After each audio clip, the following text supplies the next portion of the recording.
आपका फिर से स्वागत है हमारे चैनल ट्रैवल फ्रेम्स पर। दोस्तों, इस वीडियो में हम आपको उत्तराखंड के पंच प्रयाग के दर्शन करवाएंगे और हर प्रयाग में मिलने वाली नदियों के बारे में भी बताएंगे। अगर आप हमारे चैनल पर नए हैं तो प्लीज हमारे चैनल को सब्सक्राइब कर लें।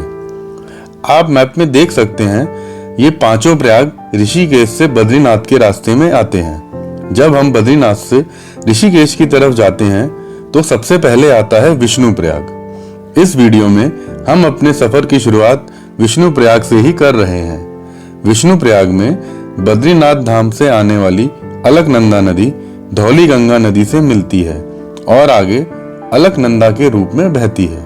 आपको बता दें, अलकनंदा नदी सतोपंत ग्लेशियर और भगीरथी खड़क ग्लेशियर के संगम से निकलती है और धौली गंगा नदी वसुधारा ताल ग्लेशियर से आती है।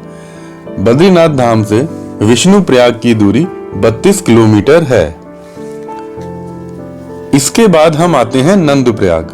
नंद प्रयाग में विष्णु प्रयाग से आने वाली अलकनंदा नदी और नंदा घुंटी ग्लेशियर से आने वाली नंदाकिनी नदी का संगम होता है।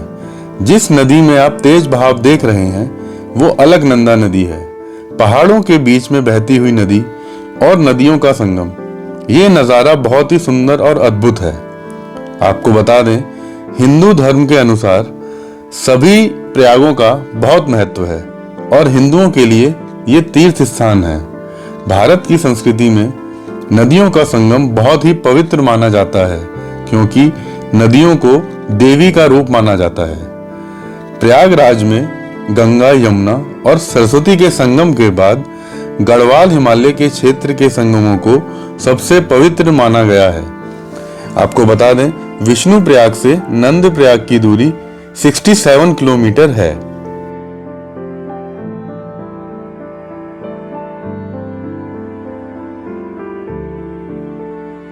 नंद प्रयाग के बाद हम पहुंचते हैं कर्ण प्रयाग।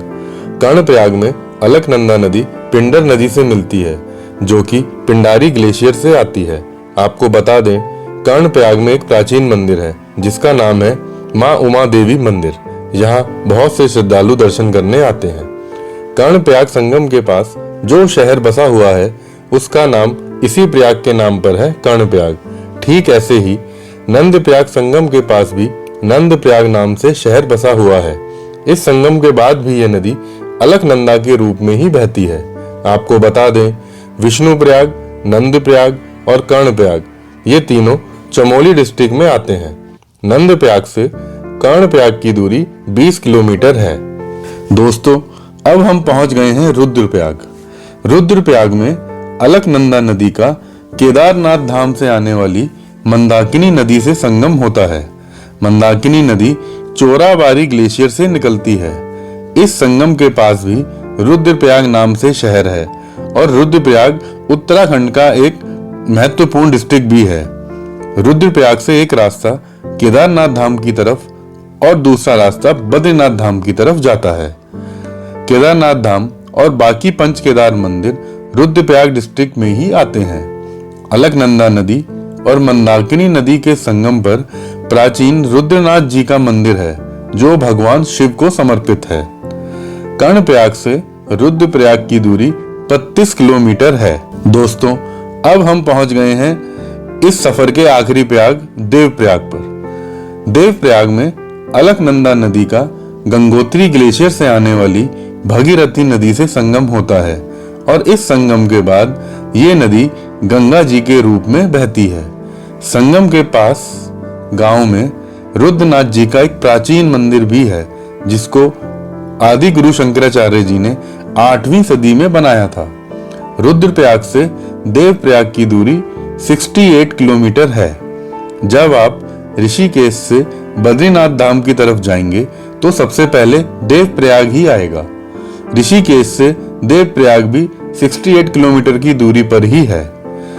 आपको बता दें, गंगा जी के सबसे पहले दर्शन देवप्रयाग संगम पर ही होते हैं। दोस्तों, वीडियो को लास्ट तक देखने के लिए आपका धन्यवाद। प्लीज वीडियो को लाइक करें और हमारे चैनल को सब्सक्राइब जरूर करें। अब मिलते हैं अगली वीडियो में। जय गंगा मैया।